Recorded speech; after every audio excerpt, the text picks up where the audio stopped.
பச்சை வயல்களால் சூழப்பட்ட சிறிய கிராமம். அந்த கிராமத்தில் கண்ணன் என்ற சிறுவன் ஒரு குட்டி ஆடுடன் வாழ்ந்து வந்தான். ஒரு நாள் கண்ணன் ஆடுடன் விளையாடிக் கொண்டிருந்தான். ஆடு சின்ன மரங்களுக்குள் ஓடி காணாமல் போய்விட்டது. கண்ணன் தேடி பார்த்தான். ஆனால் ஆடு எங்கும் கிடைக்கவில்லை. அப்போது அருகில் இருந்த பாட்டி, "கண்ணா, கோபமாக சோர்ந்து தேடினால் யாருக்கும் உதவாது. மெதுவாக பொறுமையாக தேடு. ஆடு நீண்ட தூரம் போயிருக்காது" என்றார்.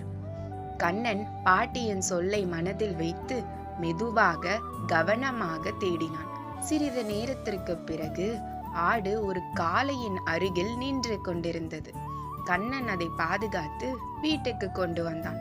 அந்த நாளில் கண்ணன் கற்றுக்கொண்டது, கோபத்தில் செய்யும் முயற்சி தோல்வியை தான் தரும், ஆனால் பொறுமையுடன் செய்யும் முயற்சி வெற்றியை தரும் என்பதுதான்.